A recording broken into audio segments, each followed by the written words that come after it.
কৃষকদের আয় দ্বিগুণ করার লক্ষ্যে রাজ্য সরকারের ধারাবাহিক প্রচেষ্টার অংশ হিসেবে কল্যাণপুর কৃষি দপ্তরের উদ্যোগে 28 জন কৃষকের হাতে আধুনিক কৃষি যন্ত্র বিতরণ করা হয়। মঙ্গলবার আয়োজিত এই কর্মসূচিতে উপস্থিত ছিলেন কল্যাণপুর প্রমোদনগর বিধানসভার বিধায়ক পিনাকি দাস চৌধুরী। তিনি বলেন, রাজ্য সরকার কৃষক বান্ধব নীতিতে বিশ্বাসী। কৃষকদের উন্নয়ন মানে রাজ্যের অর্থনৈতিক অগ্রগতি। কৃষিক্ষেত্রে আধুনিক প্রযুক্তির ব্যবহার নিশ্চিত করতে সরকার সবসময় কৃষকদের পাশে থাকবে। এই কর্মসূচির মাধ্যমে 18 জন কৃষকের হাতে পাওয়ার স্প্রে মেশিন, 5 জনের হাতে ছোট মিনি ট্রাক্টর এবং আরো 5 জনের হাতে বুশ কাটার তুলে দেওয়া হয়।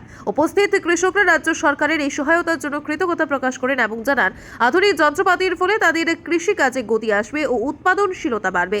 অনুষ্ঠানে কৃষি দপ্তরের আধিকারিকরাও উপস্থিত ছিলেন। তারা কৃষকদের আধুনিক কৃষি প্রযুক্তির ব্যবহার, ফসলের যত্ন এবং উৎপাদন বৃদ্ধির বিষয়ে পরামর্শ দেন। রাজ্য সরকার ভবিষ্যতেও কৃষকদের জন্য এই ধরনের সহায়তা চালিয়ে যাবে বলে জানা গেছে।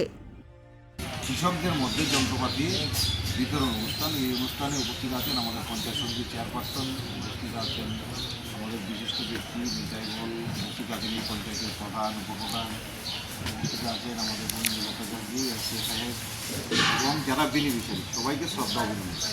এটা দেখেন, বিশেষ করে আমরা এটা আগে কিন্তু ছিল না, 18-র আগে এমনটা ছিল না কৃষকদের নিয়ে বসে সেখানটায় জিনিস মানে সামগ্রী তুলে দেওয়া। আগে ছিল পার্টিতন্ত্র, লুকিয়ে লুকিয়ে পার্টি বিষয়ে বসে বসে লিস্ট করে অথচ কৃষক না তাদেরকে দেওয়া হতো, কৃষকরা বঞ্চিত হতো।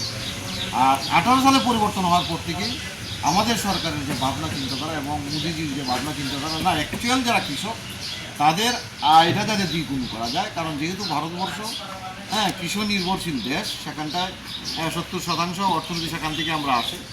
এই জায়গায় রাজনীতির ঊর্ধ্বে উঠে যারা প্রকৃত কৃষক তাদের মধ্যে সেই যন্ত্রাংশ বিতরণ করা বিনামূল্যে, এবং তারা যাতে সহজেই কৃষি উৎপাদন করতে পারে এবং তাদের ইনকাম সিস্টেম যাতে বেড়ে যায় এবং মানুষ যাতে কৃষির প্রতি উৎসাহিত হয়, তার জন্য কিন্তু আমাদের সরকার আসার পর এই প্রক্রিয়া শুরু হয়েছে।